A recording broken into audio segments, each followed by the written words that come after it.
Bonjour à tous, j'espère que vous allez bien. Nous sommes ravis de vous retrouver aujourd'hui pour cette nouvelle vidéo. Et aujourd'hui, nous allons parler d'Emeline. Emeline qui a un parcours très inspirant, qui va nous raconter un petit peu son parcours, parce qu'il est super inspirant.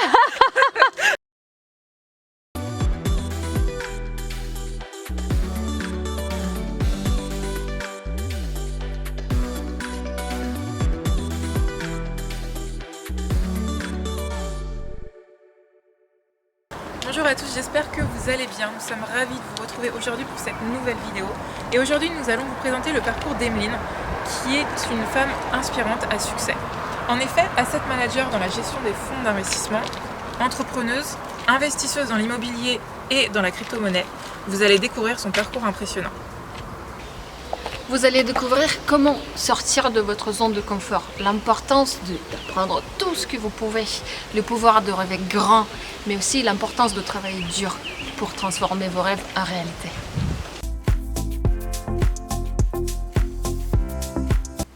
Bon Emeline, on est ravis de te retrouver aujourd'hui pour cette interview. Tu vas pouvoir un petit peu nous parler de toi, des investissements que tu as faits, de ton travail, de ton parcours professionnel.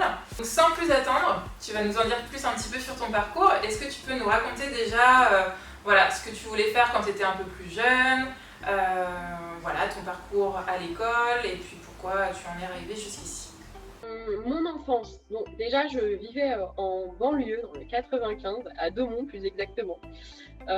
Mes parents avaient un garage automobile.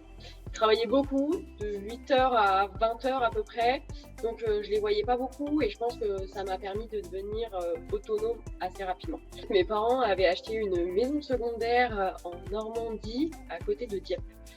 C'est une ancienne boulangerie, à peu près 200 mètres carrés, 4000 mètres de terrain. J'ai connu 20 ans de travaux purs. J'ai passé une multitude d'artisans, plus ou moins sérieux. Donc, je filais un petit coup de main à mon père de temps en temps et ça m'a permis d'apprendre d'ailleurs un peu à être manuel.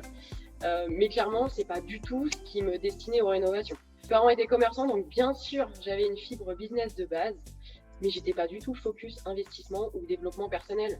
Et du coup, qu'est-ce que toi tu as pu apprendre, par exemple, si tu te souviens de quelque chose que tu as pu apprendre, je sais pas, à faire la tapisserie, des choses comme ça? J'irais à faire les enduits, à poncer et à faire de la peinture. Il a aussi appris l'exigence, parce qu'il est très perfectionniste, mon père. Je le remercie à l'heure actuelle parce que ça m'a filé beaucoup de main. Est-ce que tu peux nous raconter un petit peu les études que tu as fait et puis tu vas nous raconter ensuite le parcours et comment tu es arrivée à devenir investisseuse? Alors, mes débuts, donc j'ai un BTS en profession immobilière, une licence en gestion immobilière et un master en IMO aussi. C'est très loin de vous donner l'envie d'investir. C'était dans un tout petit coin de ma tête, car j'ai toujours adoré l'immobilier, mais rien de concret. J'ai été formatée pour rentrer dans une case de la société pour faire un job précis X ou Y, mais pas du tout pour investir à titre personnel. Ouais. À ma sortie de master, j'ai enchaîné les contrats en intérim. Il ne faut pas se voiler la face. L'intérim pour les prêts immobiliers, c'est loin d'être la situation idéale. Et en plus de ça, je ne trouvais pas ma place dans la société. Donc, on commençait pas trop bien. Pour mon premier investissement, j'avais réussi à trouver un CDI dans une super société avec des entrepreneurs à succès. Donc, j'avais déjà un mindset qui était pas mal. Je sortais d'une période de ma vie un peu compliquée, donc j'avais du mal à me remettre. Et en fait, une de mes amies m'a proposé d'aller visiter un bien avec elle un week-end. Je me suis motivée, j'y suis allée sur place et j'ai eu un déclic, the déclic. En 2 semaines, j'avais signé 2 compromis, 2 immeubles, même propriétaire, pour 15 lots en tout. Avec le recul, je me dis que je me suis un peu emballée quand même. Je me suis focalisée à 300% dessus. J'ai réussi à apaiser mon esprit. J'ai arrêté de glander, de déprimer. J'ai trouvé vraiment mon chemin et j'ai repris confiance en moi en fait. D'ailleurs, un petit message pour toutes les femmes qui se retrouvent coincées dans des relations malsaines. Arrêtez d'attendre la validation de quelqu'un pour avancer. Vous êtes toutes capables de faire des choses de dingue, vous avez toute la capacité de déplacer des montagnes. Et si vous attendez que quelqu'un vous prenne la main, qu'on débarque sur le pas de votre porte avec une petite banderole, genre vas-y, aujourd'hui tu peux le faire, en fait ça marchera pas. Il n'y a que vous qui pouvez avancer et faire en sorte que ça bouge. Donc du coup, on récapitule. Je me suis retrouvée avec 2 compromis, 15 lots. Et en fait, le vendeur était complètement à côté de la plaque. Il avait une grosse tendance marchand de sommeil, ce qui aide pas trop. J'avais pas particulièrement de stratégie. J'ai passé beaucoup de nuits à lire, car oui, à l'époque, j'avais 6 ans d'expérience en immobilier. Mais comme je vous ai dit tout à l'heure, j'étais formatée pour un job. Pas du tout pour mon propre patrimoine personnel. Vous allez vous coucher le soir, vous tournez dans un sens, dans l'autre sens, tu retournes encore, et tu as ta conscience dans ta petite tête là qui te dit est-ce que tu ne fais pas la grosse erreur de toute ta vie. Je me permets de te couper parce que pour avoir été un peu dans cette situation, en plus tu as déjà signé le compromis, etc. Enfin, tu es déjà dedans en fait, donc tout est lancé et c'est vraiment c'est un peu plus stressant que si tu n'avais rien signé, etc. quoi. Et en fait, les gens ne se rendent pas compte que tu as des gens qui sont, des familles qui sont assez soudées et qui s'encouragent et ils sont là derrière, ils sont très solidaires. Moi, c'est pas particulièrement le cas. Ma mère ne tiltait pas grand-chose à ce que je faisais. Mon père me faisait confiance à 300%, mais moi, il fallait que j'arrive à me faire confiance à 300% aussi. C'est pas forcément le cas. Du coup, c'est vrai qu'il y a une période où j'ai pas très bien dormi. Du coup, par la suite, j'ai monté ma première SCI toute seule. Alors oui, le fait de mes études, ça m'a quand même filé des bonnes bases et un bon coup de main. Deuxième bien, je comptais le prendre en perso. Et là, je suis rentrée dans le marathon bancaire épuisant. J'ai eu des courtiers qui m'ont clairement mis dans des galères avec vous n'êtes pas propriétaire de votre RP. Où il y en a un qui est parti en vacances pendant 3 semaines et qui avait oublié de me prévenir. Du coup, il a fait tomber mon dossier à l'eau. Le premier immeuble, c'était un immeuble de 8 lots, des studios entièrement loués dès le début. J'ai ouvert la porte qui était déjà dans un sale état. Et en fait, il y a des mouches qui sont sorties. Oh. Et là, tu t'es dit, bon Dieu, qu'est-ce que je fous là? Le locataire était là depuis 10 ans à peu près. Il avait coupé les fils électriques avec une paire de ciseaux. Du coup, j'étais avec mon petit flash de téléphone. En même temps, je me bouchais le nez pour essayer de voir à peu près l'intérieur du logement. Il avait condamné la douche. Il avait condamné les WC. Et en plus, il s'était endormi avec une cigarette sur son matelas qui avait pris feu et qui avait fondu sur le radiateur. Le deuxième logement, tu avais une petite locataire très sympa qui vivait dans 26 mètres carrés. Et en fait, c'était 26 mètres carrés non isolés. Et à chaque fois qu'il pleuvait, en fait, elle était inondée, tout simplement. Et ils étaient tous à refaire. J'en ai même un où le locataire est resté 4 ans. Et quand j'ai récupéré le logement, en fait, on s'est rendu compte que la douche n'était pas reliée à l'eau. C'était un sketch. Donc, et cet immeuble-là était vendu 240 000 €. D'accord. Le deuxième bien, c'était un immeuble de 7 lots, entièrement loué aussi, donc du même propriétaire, et il était exactement dans le même état, pour 230 000 €. Et en fait, ce que j'ai fait, c'est que j'ai négocié les 2 immeubles ensemble. Du coup, ça m'a permis de mettre beaucoup plus de poids dans ma négociation. J'ai listé tous les points négatifs, et Dieu sait qu'il y en avait beaucoup.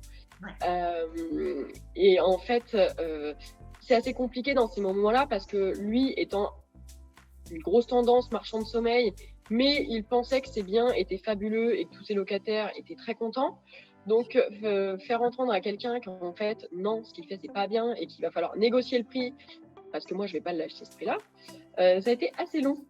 Mais le premier, je l'ai eu à 203 000 au lieu de 240 000 €, hors frais de notaire et frais d'agence. Et le deuxième, 195 000 € au lieu de 230 000. Ouais. C'était situé où? Situé à Amiens. D'accord, à Amiens. Et ça t'a pas fait peur dès le début de partir tout de suite sur l'immeuble? Pas du tout. En fait, de par mon job, j'ai la gestion immobilière, je connais. Les bâtiments, je connais. Que ça soit un appart, une maison, un immeuble, ça m'a pas perturbée. Et alors, c'est vrai que quand vous parlez d'immeuble, il y a beaucoup de gens qui y voient des tours à la Défense. Bien sûr. Pas que la Alors là, les premiers, c'était un petit hôtel à l'époque. Il y avait même derrière, il y avait la maison du qui en fait était un peu le concierge de l'immeuble.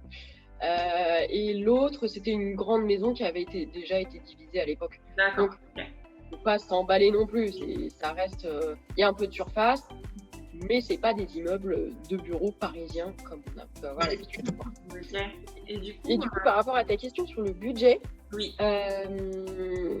j'étais pas vraiment bloquée sur un budget. En fait, encore une fois, de par mon job, j'ai pas vraiment d'appréhension sur les montants. Que ça soit 50 000, 100 000, 200 000, 300 000, ça, j'ai pas vraiment d'affect sur le prix. Pour moi, ça reste des chiffres.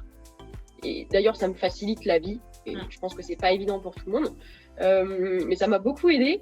Et en fait, du coup, je savais que tant que c'était maîtrisé, que mon budget était prévu, que mes travaux étaient bien prévus dedans, mon cash flow était là, que ça soit 100 000, 200 000, 300 000, même 400 000 ou plus, j'allais y arriver. C'est tout. Là, bon, je me suis dit pour le premier, 300 000 euros max, c'est pas mal. Comme ça me laisse la possibilité de me faire la main. Et là, ça rentrait tout à fait dans le budget. Donc, tant mieux. D'ailleurs, pour donner quelques chiffres, j'ai eu un prêt de 280 000 euros pour cet immeuble, sans apport, comprenant 50 000 euros de travaux d'ailleurs. Et quand j'ai acheté, j'avais 26 000 euros de loyer à ce moment-là. Et en fait, après un an de dur labeur, je suis passée à 36 000 euros de loyer hors charge. Donc, faut savoir aussi regarder l'après et ce que vous pouvez faire des biens, parce que même si on vous sort une rentabilité à un moment, il faut aussi gratter et mettre le dé dedans pour voir si vous ne pouvez pas améliorer tout ça. Ce qu'on m'a toujours dit, c'est que tu es ton propre chef d'orchestre. Il faut te faire toi confiance, etc. Et c'est à toi d'aller chercher l'information, d'essayer de trouver mieux, etc. C'est ce que mon mentor m'a toujours dit dans tous les cas, tu vois. Ouais, ben c'est vrai. Et c'est pas toujours évident parce qu'il faut savoir se projeter. Et je pense que c'est ce qui est le plus difficile aussi en IMO. T'arrives dans un bien et tu te dis bon, qu'est-ce que je fais, tu vois. Tu regardes là. Alors avec l'expérience, c'est toujours l'expérience. Moi maintenant, je sais que je rentre et je dis ok, là je fais ça, et ça va très très vite. En 5 minutes, c'est fait. Mais au début, c'était pas ça. Faut pas croire. T'arrives et tu te dis bon Dieu, qu'est-ce que je fais. Et ça prend un peu de temps. Et puis, je sais pas toi, mais moi, alors, j'ai fait des visites toute seule. Donc là, moi, j'y arrivais un petit peu mieux, si tu veux, à pouvoir un petit peu me dire que bah, ça va être ça va être ça, etc. Mais dès que, par exemple, je venais avec du monde, par exemple, mes parents, je l'ai fait exprès pour voir un petit peu comment ça allait se passer, un test. Et je voyais dans leur regard que ça allait pas du tout, en fait. Genre, c'était... Ah oui, il fallait partir tout de suite, il y avait trop de travaux, etc. Mais on n'a pas la même pensée en tant qu'investisseur, entre guillemets. Voilà, exactement. Donc ouais, moi du coup maintenant je fais tout le temps les visites toute seule. C'est un point, voilà. C'est vrai que là, au tout début j'avais emmené mon père dans la visite, la fameuse avec les mouches là. Oui. Et là il me dit mais qu'est-ce que tu fais? Mais sur le moment je me suis dit bon, faut pas que je me plante parce que là il y a la pression familiale derrière. La pression familiale. Petite fierté tu vois, et puis aussi t'as un petit ego quand même, où tu te dis bon bah on va éviter les échecs donc faut y aller. C'est clair. Alors moi j'ai une petite question du coup par rapport du coup je t'ai demandé si toi tu avais eu peur par rapport aux chiffres, etc. Mais est-ce que les banques ont eu peur de voir ces chiffres-là pour tes premiers investissements, parce que c'est quand même pas anodin de voir 300 000 euros ou 250 000 euros comme ça, premier investissement, bonjour, est-ce que vous voulez bien me financer quoi? C'est vrai. Alors le fait que tout était loué à l'époque, déjà, ça facilitait le dossier parce que du coup, j'ai pu présenter tous les baux directement en banque. Et j'avais un taux de renta qui était déjà pas mal. Et en fait, du coup, le prêt était déjà largement couvert. Même si on prenait, je crois que c'était 70% du montant des loyers, ça couvrait toujours le prêt. D'accord. Donc bon, il a fallu négocier quand même parce que c'est la banque, c'est toujours pareil. Il faut apporter un peu d'éléments derrière pour que ça passe. Mais sinon, les chiffres en eux-mêmes n'auront pas posé de problème. Pardon. C'est plutôt le fait que je ne sois pas propriétaire de ma résidence principale. Ça, c'était assez problématique. C'est vrai que j'ai eu un grand nombre de courtiers au téléphone. Et en fait, ils me disaient « Mais vous êtes complètement dingue, vous n'aurez pas un seul prêt, vous vous mettez le doigt dans l'œil. dis ok, en fait si t'es pas accroché et que t'as pas la patate où tu vas te dire faut y aller, en fait tu laisses tomber. Pour les investisseurs qui nous écoutent, est-ce que tu pourrais nous donner la stratégie ou leur expliquer un petit peu par quoi il faudrait débuter pour investir? Je dirais qu'il faut bien se renseigner pour commencer. Les erreurs au début peuvent vous coûter excessivement cher. Effectivement, aller se balader sur un site de petites annonces immobilières, tout le monde peut le faire. Mais savoir lire entre les lignes, déceler rapidement si c'est un mauvais investissement, qui peut potentiellement en plus vous embarquer dans une galère monstrueuse et même embarquer pour certains leur famille avec, il faut vraiment être capé un minimum et se renseigner pour savoir faire quelques calculs, voir si ça va matcher, si on va pas se retrouver en galère. Et ensuite, je dirais oser. Oser le maître mot. Il faut oser négocier. Il faut oser poser des questions, même si elles peuvent vous paraître débiles, parce qu'au début, bien sûr, qu'on va poser toutes des questions bêtes. Il faut oser ne pas écouter son entourage.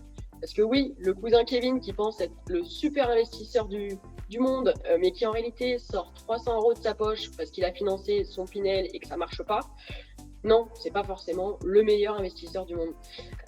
Donc je dirais, oser croire en soi tout simplement. Et encore une fois, si vous ne croyez pas en vous, pourquoi est-ce que les autres le feraient? Concernant le statut, je dirais que c'est propre à chacun. Ça dépend de sa propre situation et ça dépend du projet d'acquisition.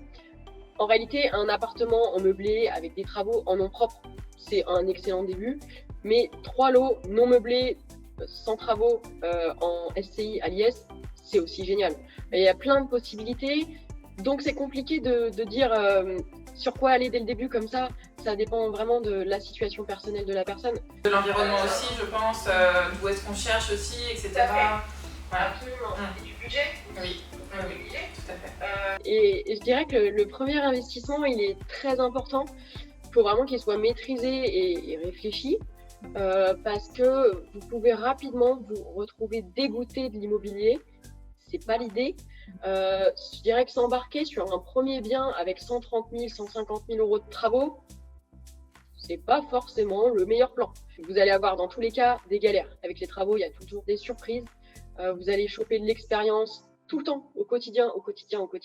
Mais si vous vous dégoûtez et que vous en ressortez lessivé après 1 an de travaux et que des galères, non, en fait, ça, c'est pas du tout l'idée de l'investissement. Et je note quand même, l'expérience, c'est un truc que vous ne trouverez pas dans les bouquins, ni dans une formation, ni dans votre canapé à regarder la télé. Il faut aller la chercher sur le terrain. Et ça va venir avec le temps. Voilà, donc c'est à mon tour. Quelle est ta relation avec les artisans et est-ce qu'il t'arrive de faire les travaux par toi-même? Du coup, pour résumer tout ça, j'ai signé déjà le premier immeuble donc, en août 2019. Après, j'ai signé une maison de 170 mètres carrés que j'ai transformée en colocation de 7 personnes avec 1 an de travaux. Après, j'ai signé 2 petites maisons en colocation avec du coup 10 locataires. Et ensuite, j'ai fait une maison que j'ai divisée en 4 logements. Et là, en ce moment, c'est mon plus gros chantier, une maison de 200 mètres carrés, une colocation avec 8 chambres full équipées. Du coup, avec tout ça, ça fait du monde à gérer et beaucoup de travaux à faire, du patrimoine à entretenir, des chantiers, il faut y aller quoi. Du coup, maintenant, j'ai une équipe technique qui gère tout pour moi sur place, mais bien sûr, ça n'a pas toujours été le cas. Lors de mon premier investissement, j'ai commencé par la malhonnêteté d'un artisan. J'ai refait le fameux appartement avec les mouches qui s'est terminé en constat d'huissier de 70 pages. Un pur bonheur. Par la suite, j'ai eu une petite galère, non, je dirais une grosse galère quand même. La chaudière au fioul, c'était du coup un chauffage collectif, a lâché en plein mois de novembre avec 8 locataires dans l'immeuble. Alerte générale, plus d'eau chaude, plus de chauffage. J'ai dû prendre le budget de rénovation des parties communes pour changer le chauffage. Du coup, je suis passée à l'électrique.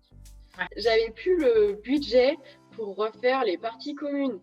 Et clairement, moi, les parties communes de cet immeuble, elles me dégoûtaient. Je ne pouvais pas les laisser comme ça, j'avais honte de rentrer dans l'immeuble. Si moi j'avais honte de rentrer dans l'immeuble, comment est-ce que les locataires pouvaient eux apprécier d'être dedans?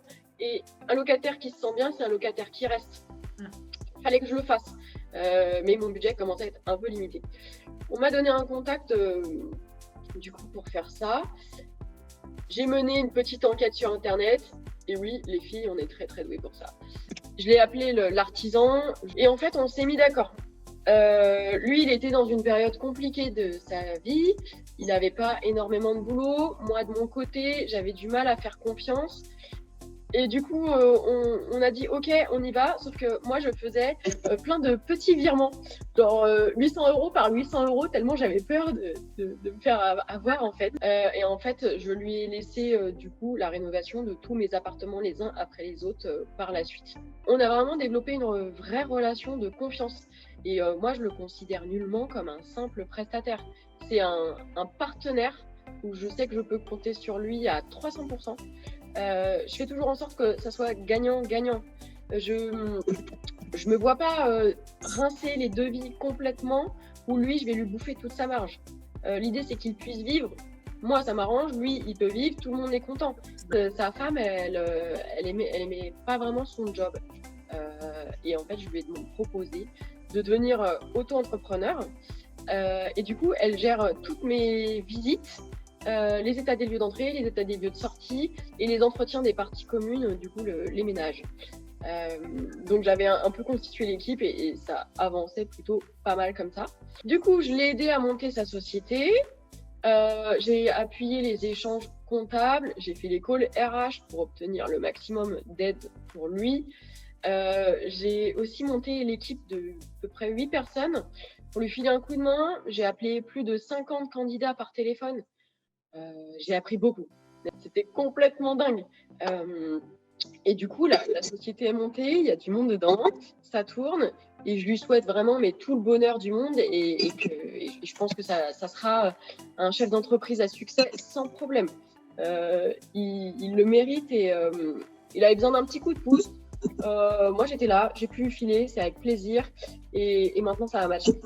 Donc du coup, j'ai mon équipe qui est constituée, tout tourne et c'est fabuleux, c'est automatisé. Je pense que quand on avance en IMO, il faut vraiment trouver des systèmes pour automatiser la gestion et se décharger du temps. Sinon, on coule complètement. Quand j'ai acheté mon premier immeuble, il y avait des biens où les locataires avaient donné leur préavis et ils partaient directement quand moi j'achetais.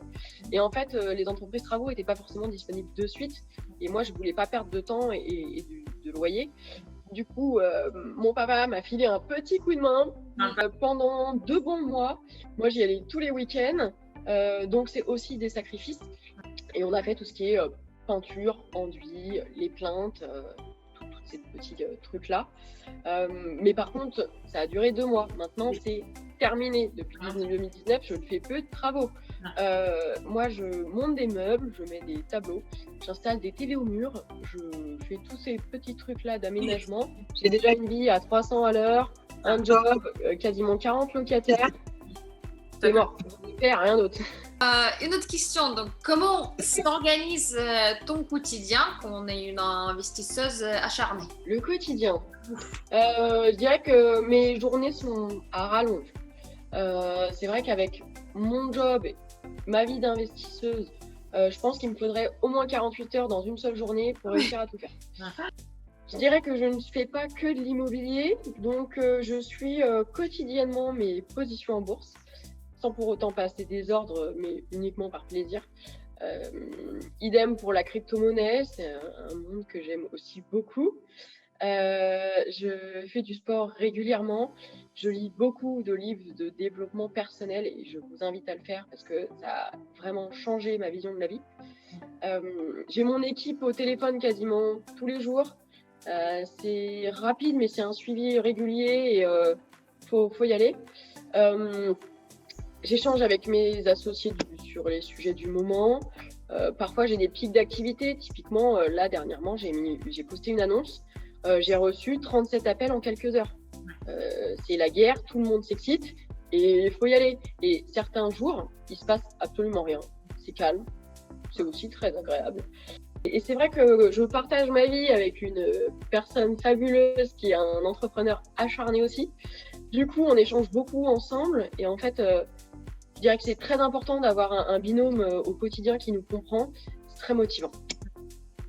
Quand je vais sur mes chantiers et que j'ai un peu de route et que je dois éviter les bouchons, je peux me lever à 6 heures sans problème. Mais comme je sais que c'est aussi c'est pour moi que je le fais, c'est pour mon patrimoine, c'est parce que derrière j'ai des intérêts. Du coup, tu te poses pas la question, tu te lèves, tu vas te boucher, tu vas dans la voiture et c'est parti. Par contre, ça m'arrive de bosser quand même assez tard le soir. Régulièrement, je vais bosser jusqu'à 22h, 23h, minuit. Parce que du coup, comme j'ai un job, la journée, je fais pas ça. Du coup, je rentre et il faut que j'arrive à faire ma deuxième journée, à organiser mon planning, à faire mes baux, les entrées, les sorties. On va dire que c'est une période de ma vie qui est un peu plus folklore, mais on passe tous par là. Hein. Quand t'es entrepreneur, c'est pas ting, ça y est, le cash il rentre sur ton compte. Hein. Donc, je le fais. En fait, je me pose même pas de question de si c'est chiant ou si ça me saoule. Je me dis, faut juste le faire. Est-ce que tu peux nous en dire plus un petit peu sur la gestion de tes biens? Parce que du coup, tu travailles avec cette équipe dont tu nous as parlé.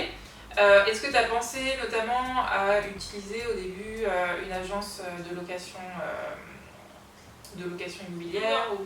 De par mes études, j'ai été formée à la gestion immobilière, donc du coup, c'est quelque chose que je pratique régulièrement, donc c'est assez simple. Alors c'est vrai qu'avec le flux qui devient important, j'y ai pensé. Ouais. Mais en réalité, quand j'en parle avec des investisseurs autour de moi, il y a toujours quelque chose qui ressort où les agences... En fait, c'est pour tout le monde pareil. Tu travailles pas pareil quand c'est pour toi que quand c'est pour quelqu'un d'autre. Et en fait, eux, c'est exactement la même chose. Le gestionnaire qui bosse à l'agence, il va pas faire comme pour lui. Il va faire parce que c'est son job et qu'il est payé pour faire ça. Du coup, j'ai remarqué qu'il y a plein de personnes qui me disent, en fait, ça fait 3 mois que mon logement, il est pas loué. Les visites à chaque fois, en fait, ça se passe pas forcément bien. Et en fait, il se passe rien.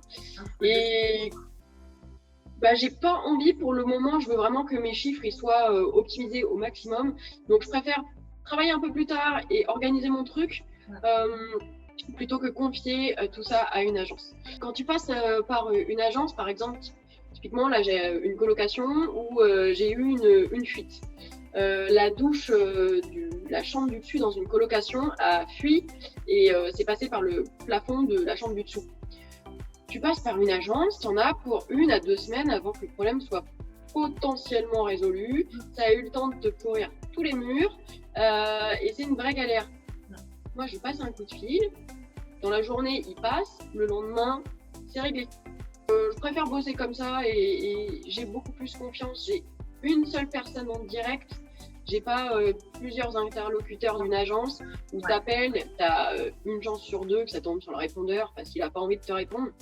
Et puis c'est un locataire aussi, enfin des locataires satisfaits quand ça se passe rapidement comme ça, parce qu'effectivement moi je travaille sur plusieurs sites où notamment je travaille dans des agences de gestion immobilière. Ouais. Quand je vois comment ça se passe, parce que moi j'y ai pensé après pour mes futurs biens, etc. Je m'étais dit bon pourquoi pas.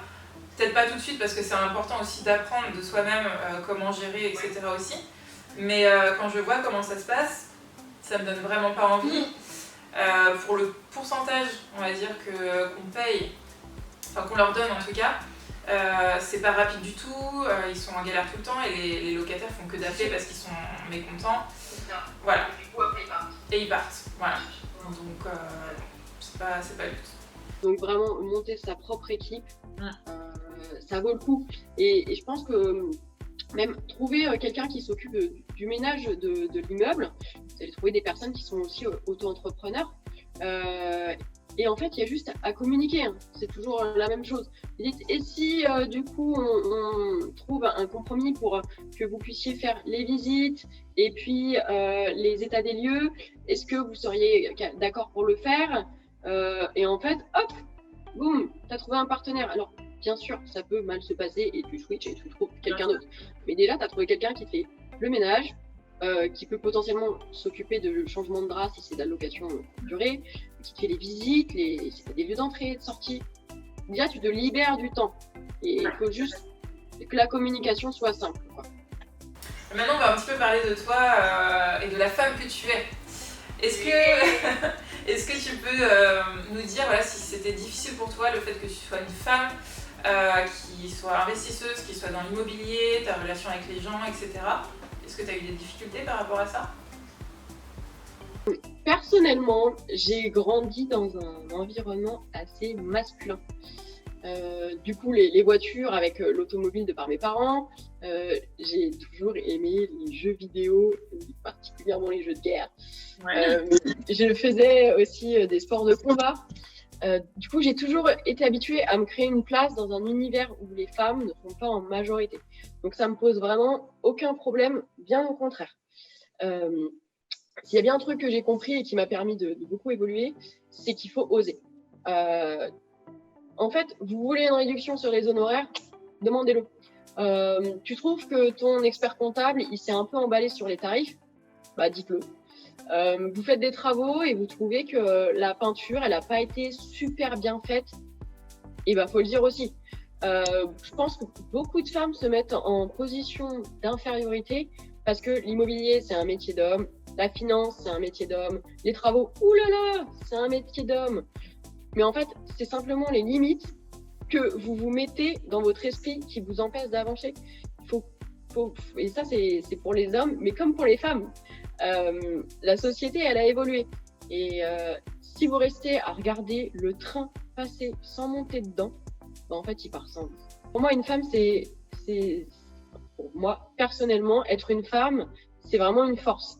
Dans tous les cas, vous serez jugé sur votre discours, sur vos compétences, et il n'y a que les actions qui comptent. Et c'est vraiment aussi une question de caractère. Personnellement, j'ai un caractère de leader dans ma vie personnelle. Je sais exactement ce que je veux et je le dis, je le revendique, il n'y a pas de problème là-dessus. Vous pouvez d'ailleurs demander à mon associé, c'est pas toujours simple car je suis assez exigeante. Il aime bien d'ailleurs me faire passer pour un tyran sur les chantiers, c'est très sympa. Mais j'aime bien quand c'est clair, précis et que ça avance. Perso, il est hors de question que le train il parte sans moi, tu vois. Donc du coup, faut s'en donner les moyens, c'est toujours pareil. En conclusion, faut faire sauter les barrières, faut oser prendre des risques, faut apprendre à gérer ses émotions parce que c'est pas toujours évident de s'adapter aux uns aux autres et de prendre confiance en soi. Mais je dirais que l'expérience n'a pas de prix. Et avec ça, dans tous les cas, tu sortiras gagnante. C'est incroyable ce que tu dis quand même parce que du coup, la différence de personnes que tu nous expliquais quand tu étais plus jeune et maintenant, je sais pas si toi tu te rends compte de l'évolution est-ce que tu as acquis, mais nous, rien qu'à en parler, tu vois, en 1 heure de temps, on le voit et on le ressent. Je sais pas si tu ressens comment, mais c'est incroyable, hein, franchement. Il y a vraiment quelque chose qui m'a beaucoup aidée, c'est les livres. En fait, tu apprends beaucoup de choses dans les livres. Et je parle pas des petits romans comme ça. Hein. Tu te remets en question sur plein de sujets. Tu apprends à échanger avec les gens en te mettant à leur place, tu vois. Et ça te facilite vraiment la vie. Donc, vraiment, pour moi, être une femme, je trouve ça génial. Et on n'en parle pas assez, mais une femme avec un smile, tu obtiens tellement de choses. Moi, je ne porte pas de colis lourds sur mes chantiers. Je les remercie 1000 fois. Et en attendant, ça leur semble normal et il n'y a pas de sujet. Et moi, ça m'arrange. Voilà. Ouais, je suis d'accord. C'est génial.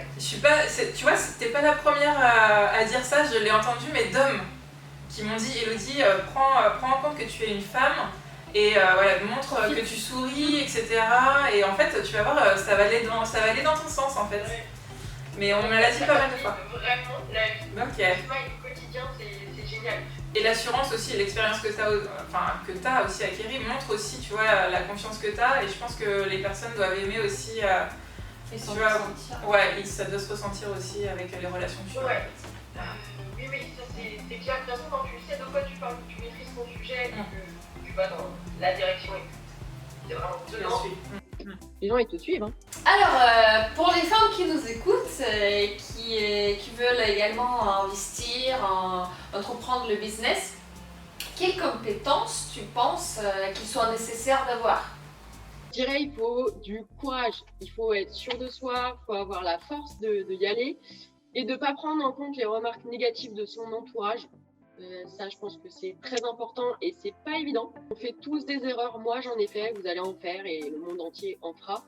Et personnellement, je sais qu'avant je prenais tout très à cœur. J'avais toujours le stress de mal faire, de dire des choses qui plaisent pas et je me remettais en situation à chaque fois en me disant j'aurais peut-être dû dire ça comme ci ou comme ça pour que ça passe mieux. Et en fait, j'ai totalement arrêté et je dors beaucoup mieux. Donc, il faut aller toujours de l'avant et je dirais, formez-vous, lisez, soyez persuadés que tout est possible et bossez. Parce qu'il n'y a pas de secret, c'est toujours la même chose.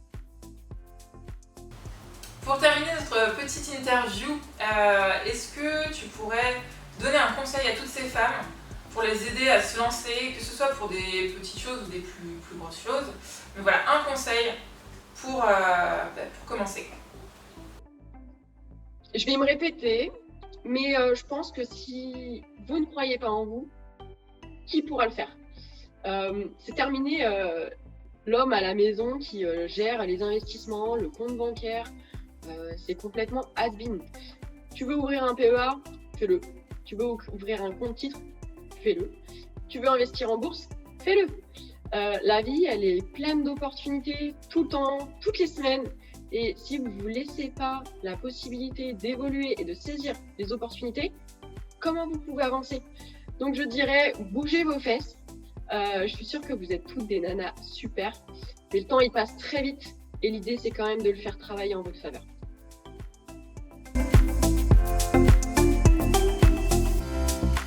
Alors, là, donc, on va te proposer un petit quiz. On va te poser des petites questions tout simples. Et il faut que tu répondes sans réfléchir. Tout ce qui te correspond le mieux.